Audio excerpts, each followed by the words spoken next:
নমস্কার বন্ধুরা, simple cuisine with Rumki চ্যানেলে সবাইকে স্বাগত। সামনেই লম্বোদর শ্রী গণেশজির পূজা, তার আরাধনায় আমরা নিজেদেরকে নিয়োজিত করব। বাপ্পার অতি প্রিয় প্রসাদের মধ্যে মোদকই প্রধান। গণপতিজির মোদক বড়ই প্রিয়। আসুন আজ মোদক বানানো যাক। আজ দুই রকম মোদক বানাবো, একটি হলো বেসনের ও 2 নম্বর যে মোদক বানাবো তা হলো চালের। বেসনের মোদক বানাতে যা যা লাগছে একবার স্ক্রিনে দেখে নিন।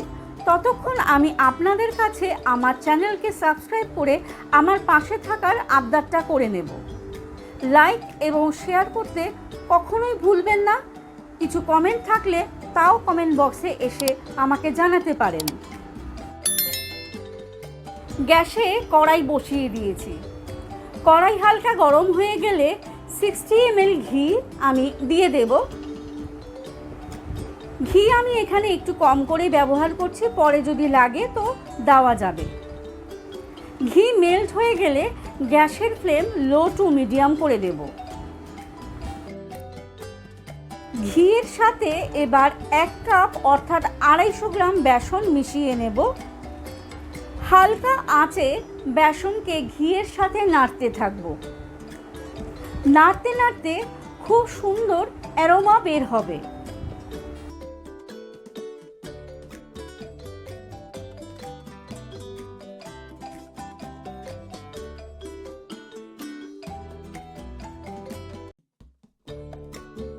কিন্তু আমি যেহেতু অল্প করে ঘি দিয়েছি, তাই বেসন কেমন ঝুরঝুরে হয়েছে। আসলে মোদকে এতটাই ঘি দিতে হয় যাতে বেসন ভাজতে ভাজতে ঘি ভেসে ওঠে। তবে চিন্তা নেই, আমি দুধ দিয়ে মেকআপ করে নেব। এবার মিশিয়ে নেব 150 গ্রাম চিনির গুঁড়ো।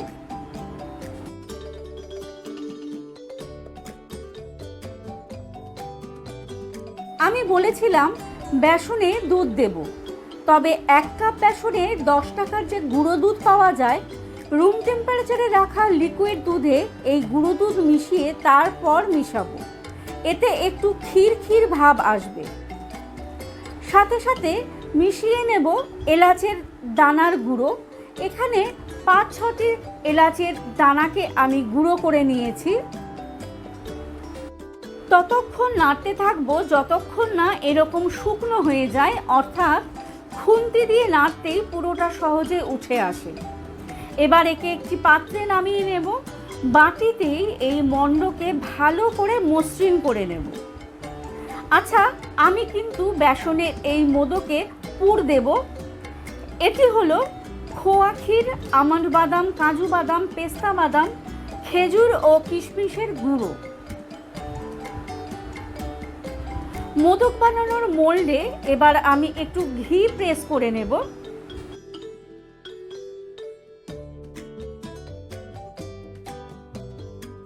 মোদকের মোল্ডে একটু রূপোর তবক দেব, দেখতে ভালো লাগবে। এরপর বেসনের মণ্ড মুঠো করে নিয়ে মোল্ডে দেব।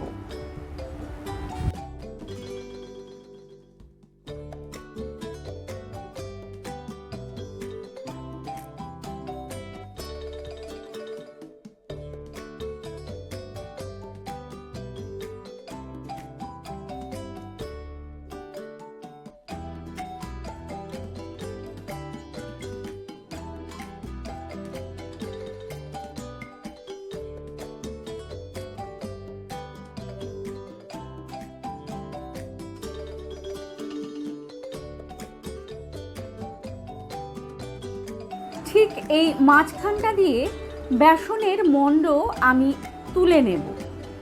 দুদিক দিয়েই তুলে নেব। আঙুল দিয়ে প্রেস করে একটু গোলাকার ফাঁকা তৈরি করব। এই ফাঁকা জায়গাটাতে আমি খোয়া ক্ষীরের পুর ভরব। মোল্ডের মুখটি জোরে চাপ দিয়ে বন্ধ করে দেব। বাড়তি মণ্ড বেরিয়ে গেলে তা আমি রেখে দেব। এই ফাঁকা জায়গাটা দিয়ে এবার আমি পুর ভরে নেব।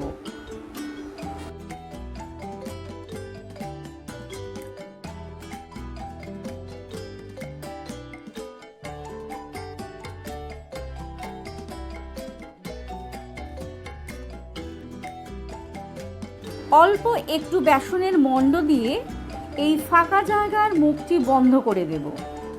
চেপে নেব।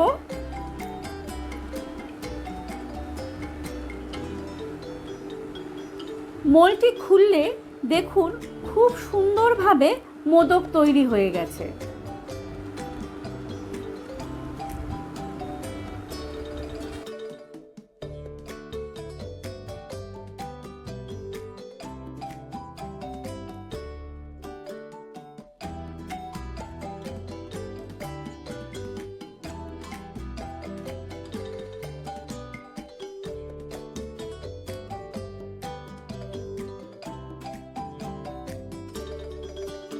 এরকমভাবে প্রত্যেকটি বেসনের মোদক আমি তৈরি করে নেব।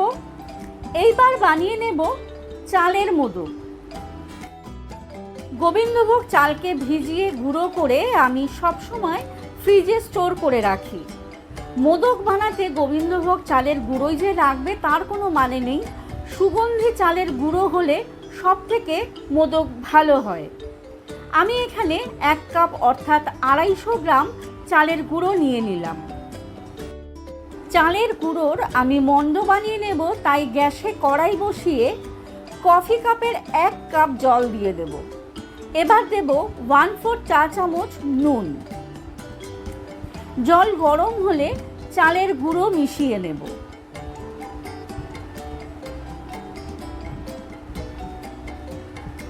মেশাতে থাকবো। বেশ শুকনো মণ্ড হয়ে গেলে থালায় এবার নামিয়ে নেব।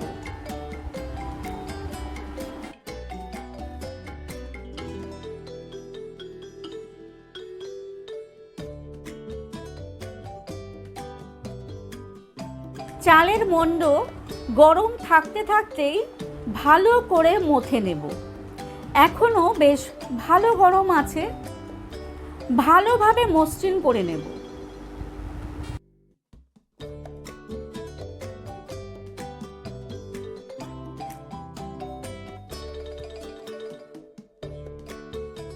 ভালোভাবে মসৃণ করা হয়ে গেলে ভিজে একটি কাপড় দিয়ে ঢেকে দেব।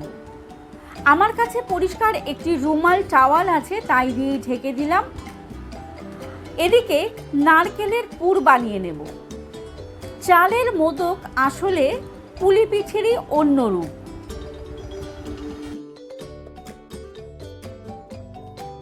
আড়াইশো গ্রাম খেজুরের গুড়ের সাথে একটি নারকেল কোড়া মিশিয়ে নেব।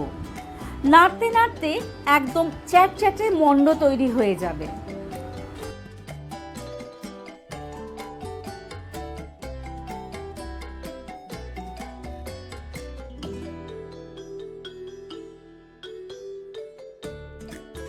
নারকেলের পুর বেশ আঠালো তৈরি হয়েছে।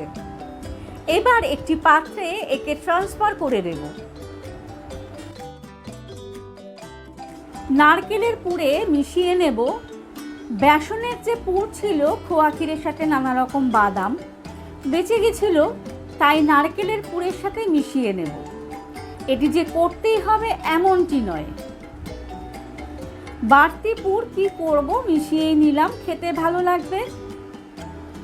নারকেলের পুর এবার আমি ছোট ছোট গোল্লা করে বানিয়ে রাখবো, মোদক বানাতে সুবিধা হবে। রাফলি গোল করব।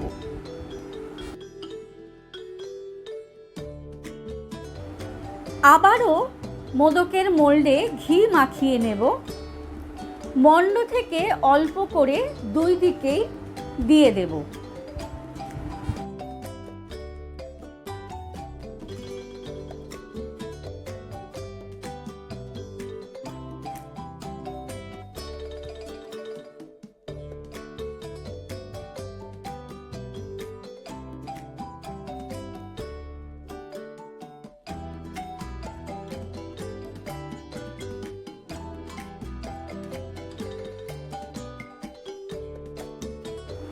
ঠিক এই মাঝখানটায় একটু চেপে চেপে ফাঁকা করার চেষ্টা করব, কারণ এখানে আমি নারকেলের পুর দেব, তাই ঠিক তার অপর দিকেও ফাঁকা করতে হবে, জায়গা দিতে হবে, যাতে মোলটি বন্ধ করে দিলে অনায়াসে পুরটি মাঝখানে বসে যায়।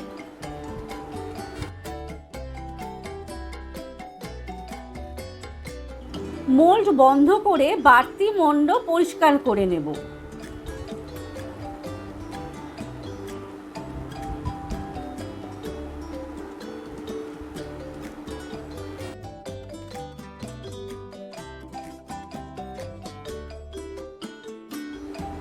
দেখুন কি সুন্দরভাবে চালের গুঁড়োর মোদক তৈরি হয়ে গেছে। এরকমভাবে প্রত্যেকটি মোদক আমি তৈরি করে নেব। দেখতে কত সুন্দর লাগছে, কিন্তু এখনো কাজ শেষ হয়নি।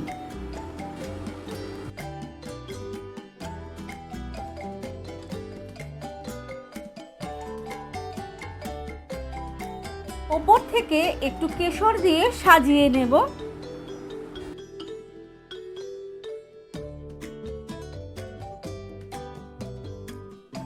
গ্যাসে মোমো কিংবা মোদকের স্টিম করার পাত্রে অল্প করে জল দিয়ে বসিয়ে দেব। জল অল্প গরম হয়ে গেলে ঝাঁঝরির পাত্র বসিয়ে মোদককে স্টিমে বসিয়ে দেব ঢাকা দিয়ে 10 মিনিটের জন্য। 10 মিনিট পর ঠান্ডা হয়ে গেলে নামিয়ে নেব। আশা করি আজকের এই মোদকের রেসিপি আপনাদের ভালো লেগেছে। যদি ভালো লেগে থাকে অবশ্যই একটি লাইক দেবেন। আজ তাহলে এইটুকু, আবার আসবো অন্য কোনো রেসিপি নিয়ে। সকলে ভালো থাকবেন, সুস্থ থাকবেন। নমস্কার। গণপতি বাপ্পা মৌরিয়া, মঙ্গল মূর্তি মৌরিয়া।